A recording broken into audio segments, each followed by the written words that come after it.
আজকে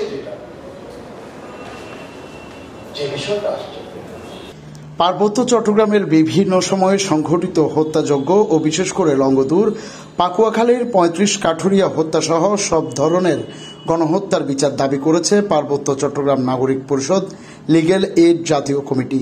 এ দাবিতে সোমবার চট্টগ্রাম প্রেস ক্লাবের সুলতান আহমেদ হলে এক গোলটেবিল বৈঠকের আয়োজন করা হয়। অনুষ্ঠানে সভাপতিত্ব করেন কমিটির চেয়ারম্যান ও বাংলাদেশ সুপ্রিম কোর্টের চেয়ারম্যান আইনজীবী অ্যাডভোকেট পারভেজ তালুকদার। প্রবন্ধ উপস্থাপন করেন পার্বত্য চট্টগ্রাম নাগরিক পরিষদ চেয়ারম্যান ও দৈনিক জাগো জনতা পত্রিকার প্রকাশক কাজী মুজিবুর রহমান মুজিব। বৈঠকে বক্তব্য দেন চট্টগ্রাম বিশ্ববিদ্যালয়ের আরবি বিভাগের সাবেক chairman professor doctor Mohammad Yunus, দৈনিক আমার দেশ পত্রিকার চট্টগ্রাম রিজিয়ন প্রধান ও আবাসিক সম্পাদক এএসএম জাহিদুল করিম কোচি, ইসলামী আন্দোলন বাংলাদেশ চট্টগ্রাম মহানগর সভাপতি ও কেন্দ্রীয় সাংগঠনিক সম্পাদক আলহাজ জান্নাতুল ইসলাম, বাংলাদেশ খেলাফত মজলিস চট্টগ্রাম মহানগর সভাপতি মোহাম্মদ এমদাদুল্লাহ সোহেল, নিরাপত্তা বিশ্লেষক মেজর এমদাদুল ইসলাম, সাংবাদিক কামাল পারভেজ, নগর জামায়াত নেতা মোহাম্মদ মনসুর হাসান জিয়া, ইসলামী ছাত্র আন্দোলন চট্টগ্রাম মহানগরের সহ সভাপতি মোহাম্মদ আব্দুল কাদের, প্রচার সম্পাদক মোহাম্মদ আরিফুল ইসলাম, বৈষম্য বিরোধী ছাত্রনেতা নিজাম তালুকদার, যুবনেতা আরশাদুল ইসলাম প্রমুখ। বক্তারা বলেন, পার্বত্য চট্টগ্রামে ৩৫,০০০ নিরীহ বাঙালি হত্যার বিচার এবং নিহত পরিবারগুলোর পুনর্বাসন ও ক্ষতিপূরণ প্রদানের দাবি দীর্ঘদিন ধরে উপেক্ষিত হয়ে আসছে। তারা অভিযোগ করেন, স্বাধীনতার পর থেকে বহু সরকার ক্ষমতায় এলেও কেউ এ বিষয়ে প্রতিশ্রুতি রক্ষা করেনি। আলোচকরা জোর দিয়ে বলেন, এসব হত্যাকাণ্ডের বিচার আন্তর্জাতিক অপরাধ ট্রাইব্যুনালে করতে হবে। একই সঙ্গে হত্যার শিকার পরিবারগুলোর ন্যায্য অধিকার প্রতিষ্ঠায় রাষ্ট্রকে এগিয়ে আসতে হবে। বক্তারা হুঁশিয়ারি দিয়ে বলেন, যদি দ্রুত বিচার প্রক্রিয়া শুরু না হয় তবে পার্বত্য চট্টগ্রামের বাঙালি জনগণকে নিয়ে তারা রাজপথে নামতে বাধ্য হবেন। তারা শান্তি বাহিনী বিলুপ্ত করে দিল, কিন্তু আরেকটা গ্রুপ সৃষ্টি করে রাখছে। এই জিনিসগুলো আমাদের মাথার মধ্যে ঢুকাতে হবে। এবং আজকে স্যাটেলাইট যদি বাঙালিদেরকে সেখানে যদি জিয়াউর রহমান সাহেব পুনর্বাসিত না করতেন, পার্বত্য চট্টগ্রাম বাংলাদেশের অভ্যন্তরে থাকতে হলে এটা বিচ্ছিন্ন একটা রাষ্ট্র। এই জিনিসগুলো আমাদের মাথার মধ্যে ঢুকাতে হবে, আমাদেরকে স্টাডি করতে হবে। আজকে পারভেজ সাহেব যে আয়োজন করছেন ওনার প্রতি আমি কৃতজ্ঞ যে উনি এটা নিয়ে দীর্ঘদিন থেকে কাজ করছেন।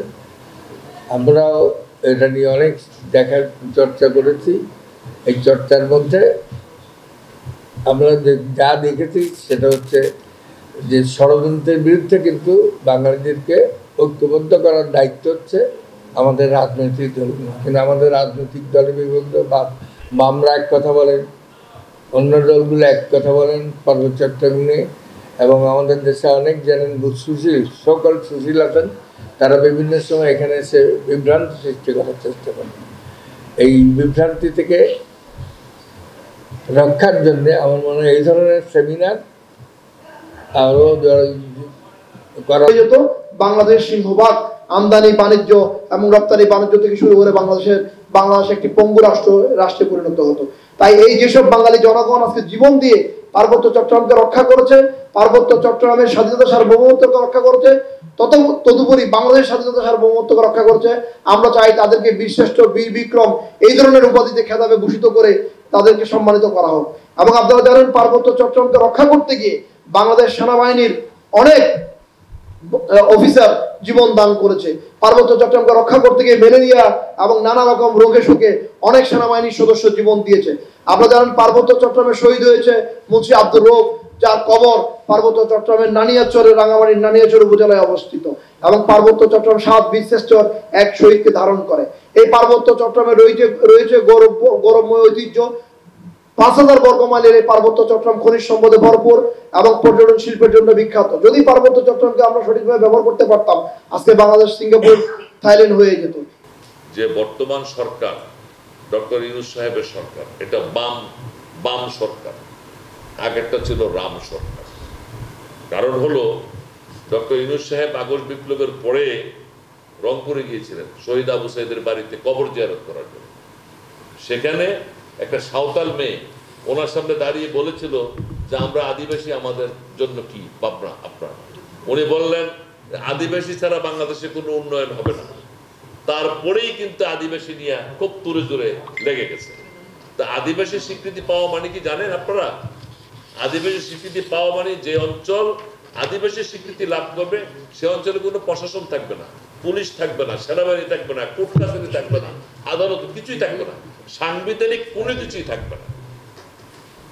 সুতরাং আমি চাই, আমার দাবি আজকের এই প্রোগ্রাম থেকে, যে এই যে ৩৬,০০০ বাঙালি ১,০০০ সেনা সদস্য সেখানে শহীদ হয়েছে তাদের নামের তালিকা প্রকাশ করে। Desk report, Naogaon news. আমাদের ১,০০০ সৌক্য সৈন্যবাহিনীর সদস্য যারা শহীদ হয়েছেন